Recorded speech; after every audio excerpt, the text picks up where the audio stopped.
Most cases outside of China, with more than 41,000 infections and more than 3,000 deaths there. There are nearly 18,500 cases and 1,433 fatalities that have been recorded in Iran. Meanwhile, in Spain, over 18,000 infections and more than 1,000 deaths reported there.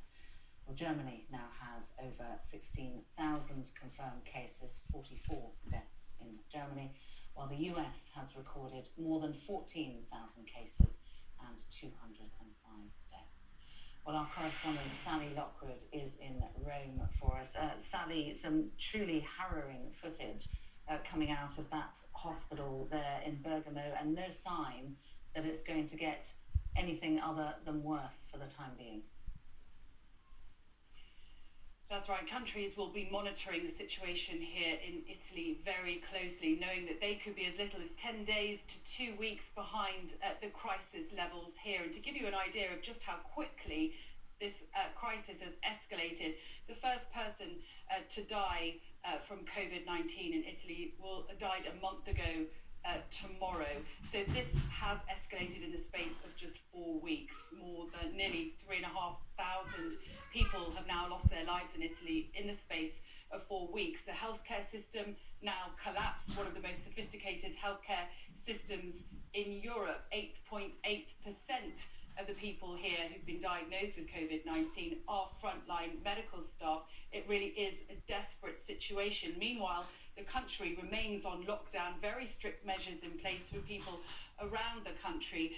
One small glimmer of good news, though: the first patient to be diagnosed in the so-called ground zero in Codogno has recovered and returned home after being hospitalized for around 4 weeks.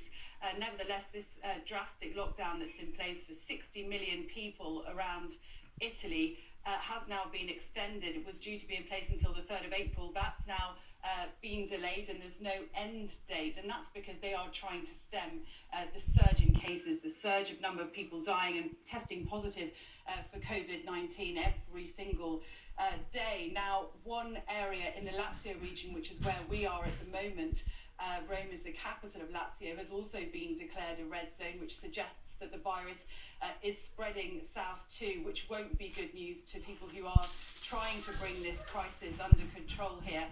But for now, it means that Italians will face potentially weeks of lockdown. In China, it was only on day 12 of lockdown that they began to see any signs of progress and improvement. Well, tomorrow will be day 12 for Italy, but there's no suggestion there's going to be progress here anytime soon. Meanwhile, the overriding message from Italians, from officials, from members of the public that we've been speaking to other countries is: do not underestimate this virus. Okay, Sally, difficult days ahead in Italy. Thank you. Well, earlier we showed the Health Secretary, Matt Hancock, part of Stuart Ramsey's report that we just showed you there from Bergamo, and asked him if he could guarantee that we're not going to see similar scenes here in the UK. Frankly, the more people follow the public health advice, the quicker we will be through this, and the quicker we'll be able to get back to normal, and the more we'll be able to avoid very difficult situations like that. And we're doing two things for that. The first is everything that we can to flatten the curve, which is all about saying to people, stay home, because that saves lives. And there's what are called the social distancing measures, closing the schools, the sorts of decisions I never would have wanted to have taken, but that we've had to because of the virus, and at the same time increasing the NHS capacity as rapidly as possible.